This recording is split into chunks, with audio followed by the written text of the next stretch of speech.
Sábado teremos o Vasco voltando a campo depois de muito tempo. Teremos um clássico entre Vasco e Botafogo. O Vasco que terá alguns desfalques para essa partida, sim, apesar do Vasco ter passado muito tempo só treinando, se preparando fisicamente, o Vasco tem alguns desfalques importantes para essa partida. O Adson, né, que acabou sofrendo uma lesão que vai o afastar dos gramados por mais ou menos 8 meses. Infelizmente, o Adson vai passar mais um tempo muito longe dos gramados. O Lloyd Augusto deve ser também desfalque do time do Vasco para essa partida. O jogador teve que resolver problemas familiares. A mãe do Lloyd Augusto teve um AVC, então ele ainda tá lá na Angola tratando esse caso, tentando resolver, ver o que faz. É muito difícil, né, cara, quando se trata de família, quando se trata de mãe, inclusive. Então é muito complicado esse caso do Lloyd. A gente só deseja forças ao atleta, que também deve desfalcar o Vasco. O Vasco pode ter a volta do David aos relacionados para essa partida diante do Botafogo. E eu vou te mostrar agora qual é a provável escalação que o técnico Fernando Diniz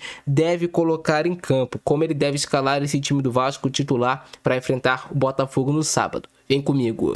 Essa deve ser a provável escalação do Vasco para o jogo contra o Botafogo nesse sábado. O Vasco já tem uma escalação base que deve ser mantida. Lembrando, ontem teve a chegada do Thiago Mendes ao Rio de Janeiro e o Thiago Mendes falou que vai demorar 1-2 semanas para estar realmente ele à disposição para começar a entrar em campo e jogar pelo Vasco. Isso porque o jogador vai se readequar fisicamente para aguentar o nível que é o futebol brasileiro. O Thiago Mendes estava no futebol do Catar, não estava fazendo tantos jogos assim, então é super normal até para o jogador se prevenir de lesões. Então não tem que falar, o Thiago Mendes chegou bichado, não. O jogador não tem lesão alguma, ele só apenas vai fazer fortalecimento muscular para aguentar o ritmo de disputa que nós temos no futebol brasileiro. Então o Thiago Mendes provavelmente ainda não vai estar à disposição para esse jogo aqui contra o Botafogo, mas o Vasco está treinando com outros jogadores já no time titular. Então o Vasco terá o Léo Jardins, aqui é confirmada a presença do goleiro, que em breve deve ter a sua renovação confirmada e anunciada pelo Vasco. A expectativa é de que ainda essa semana seja anunciada a renovação do Léo Jardim.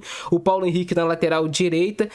O Paulo Henrique é um jogador que estava muito bem, então tomara que ele continue mantendo aquele nível dele de atuação. O Paulo Henrique estava sendo muito importante para o Vasco. Os dois laterais, a gente sabe a importância que são os laterais do Vasco para o Vasco marcar gols. Então o Paulo Henrique é essencial, tanto defensivamente falando quanto ofensivamente falando também. A dupla de zaga do Vasco deve ser João Vitor e Lucas Freitas, os dois jogadores que passam um pouco de insegurança ao torcedor, mas eu acredito que eles vão ter melhorado sim nesse período aí, trabalhando com o Fernando Diniz. São jogadores que o Diniz cobra sempre muita coragem para sair jogando dos seus zagueiros. Se você não tiver coragem, você não joga com o Diniz. Então tomara que o Diniz tenha implementado essa coragem nesses dois zagueiros do Vasco e que esteja tudo muito bem coordenado sobre o que eles têm que fazer em campo. Na lateral esquerda, o Lucas Piton segue como titular. A dupla de volantes do Vasco deve seguir a lógica, né, com Hugo Moura de titular e Tietê também como titular. Isso porque o Hugo Moura é o jogador que, apesar de ter passado alguns períodos aí de altos e baixos no time do Vasco, ele é o cara que mais dá sustentação realmente de meio de campo para o Vasco em questão de marcação, de ser mordedor, de cobrir espaços. O Hugo Moura tem suas limitações, mas também tem suas boas valências. É um jogador que sempre se entrega os 100% pelo Vasco. Você nunca viu o Hugo Moura deixando de correr. Ele é um dos caras que se entrega de verdade em campo. E aí tem o Tietê, que vai jogar ao lado dele, que é um jogador que cresceu muito de produção com o Fernando Diniz. Isso já era esperado, porque o Tietê já trabalhou outras vezes com o Diniz, então ele já conhece muito o que é o técnico, né? Ele já não é um jogador que está sendo trabalhado agora pelo Diniz. Ele já sabe que gosta do Diniz, então ele já conhece taticamente o que o Diniz quer que ele faça. Então ele acaba se sobressaindo. Estava vivendo um bom momento o Tietê, que ele também continue dessa forma. O Tietê acrescenta ao Vasco pela sua ambidestria e pela sua força de marcação, por ajudar também na marcação-pressão. E aí o Vasco vai ter o seu trio aqui de meias, né, com o Nuno Moreira jogando mais aberto aqui nesse lado esquerdo. O Felipe Coutinho confirmado para esse jogo como titular. Tinha um impasse em relação à renovação do Felipe Coutinho, mas ele já renovou com o Vasco há bastante tempo, então Coutinho será titular desse jogo aqui.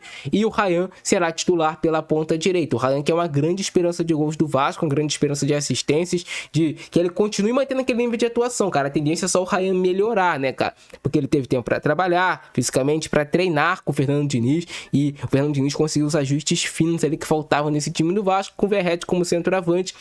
Sempre tem essa importância do Verratti para um jogo mais aéreo, um jogo mais físico, prender um pouco mais dos zagueiros, e é um cara que faz muitos gols. Não podemos nos esquecer que o Verratti é o artilheiro do futebol brasileiro em 2025, o jogador com mais gols no futebol brasileiro em 2025, era um dos artilheiros do Campeonato Brasileiro, se eu não me engano ele é o vice-artilheiro do Brasileirão, só perde para o Arrascaeta do Flamengo por um gol de diferença. Então com certeza o Verratti vai buscar fazer gols também para retomar aí a artilharia do Campeonato Brasileiro. Esse é o time base do Vasco, que deve ser a equipe titular, sem muitas novidades, né? A única novidade de contratação até o momento é o Thiago Mendes, mas a expectativa é que cheguem mais pelo menos aí uns 2, 3 reforços para esse time do Vasco, ainda mais após a triste lesão do Adson.